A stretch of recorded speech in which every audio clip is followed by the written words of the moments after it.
Salut Olivier. Bonjour Jérôme, bienvenue. Tu vas bien? Dis donc, tu arbores le béret? Le béret, qui Bonjour. vient d'Argentine. Jérôme? Agathe. Agathe. Notre groom de la journée, c'est elle qui va nous ouvrir les portes et les fermer et qui va surveiller les chevaux. Ouais. Ça, ce sont tes chevaux. Alizé, ouais, ce sont mes chevaux. C'est toi qui dresses, je crois. Hein. Voilà, moi je suis dresseur, je fais ce qu'on appelle de l'éthologie et j'ai appris ça au cours d'un tour du monde. Et voilà, donc là j'ai vraiment plaisir à les former et aujourd'hui ils savent tout faire. Ils rentrent même dans les maisons pour l'occasion des mariages. Ah, génial. Voilà, ben bienvenue, écoute, viens t'installer. On s'installe? Les deux, marchez. Alizé, allez. Donc là, on traverse l'exploitation de ta famille, c'est ça? C'est ça, Ouais. donc on est en agriculture, dans la famille depuis plus de 7 générations. Mais aujourd'hui, j'ai 5 sœurs et 3 frères. Et la grande majorité, on est en agriculture biologique, donc on continue la tradition. Hein. D'accord. Donc là, on se dirige en direction de Roussillon. Allez.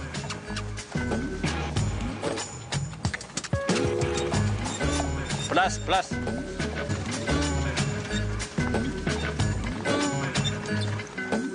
Tiens, Voilà des voyageurs au long cours. ça, Bonjour. tu as fait ça, les voyages au long cours? Tu as traversé le monde à vélo, je crois. Ouais, c'est ça, on a fait 34 000 km, mais nous, on avait un tandem. Hein. On était les Avec deux ton sur le épouse? vélo. C'est ça, et on en avait aussi une petite remorque. Ouais, tout à fait. Toi, Olivier, qui a grandi ici, entre la forêt, les ocres, dans un décor assez magique, quel souvenir d'enfance tu as ici? Donc, mon enfance, ça a été vraiment rythmé par le pas des chevaux d'abord, parce que j'ai quasiment appris à monter à cheval avant de marcher. Et puis tout de suite derrière, ça a été le vélo. Et c'était vraiment un terrain de jeu, de contemplation extraordinaire.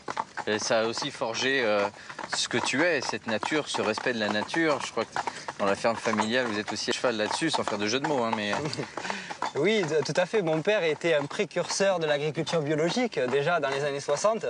Et dans mes frères et sœurs, on est tous partis, en fait, dans ce souhait de protéger la terre, l'air, l'eau, pour pouvoir transmettre à nos enfants, en fait, une nature au moins aussi belle, voire mieux que ce qu'on nous l'a transmise.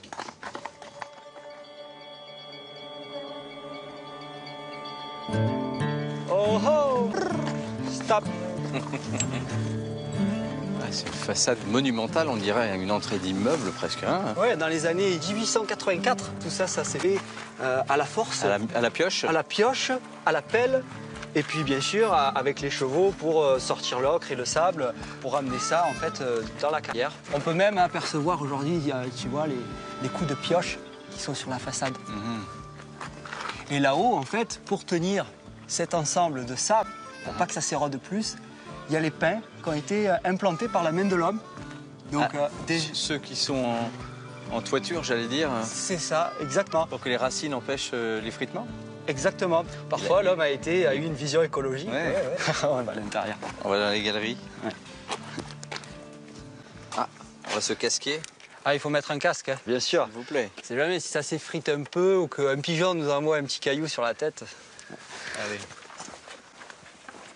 On sent bien les coups de pioche, là. Hein. Ça a dû faire vivre toute l'économie pendant très longtemps, hein, localement, là. Absolument. Les agriculteurs du coin étaient quasiment tous réquisitionnés en période d'hiver pour sortir ces tonnes et ces tonnes de sable, ces sables au creux. Il t'arrivait de venir aventurer ici quand tu étais môme?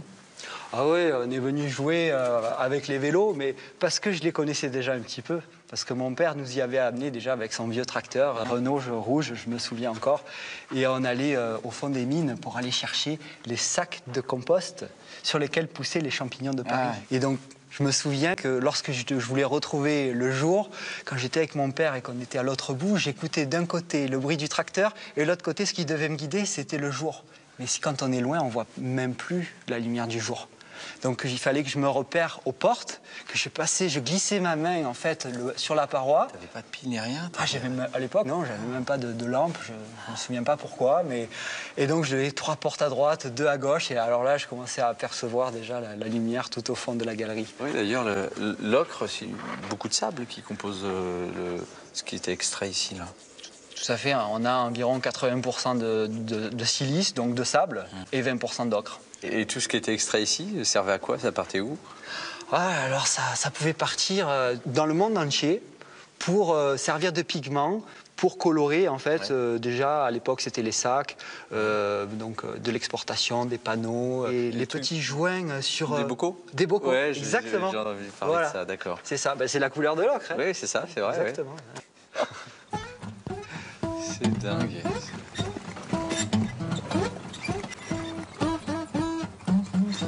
Waouh. Oh, les nuances de couleurs là. Avec le ciel bleu Le aussi. ciel bleu, les pétant arbres. aujourd'hui. Et puis les teintes, regarde, c'est sublime, vraiment sublime.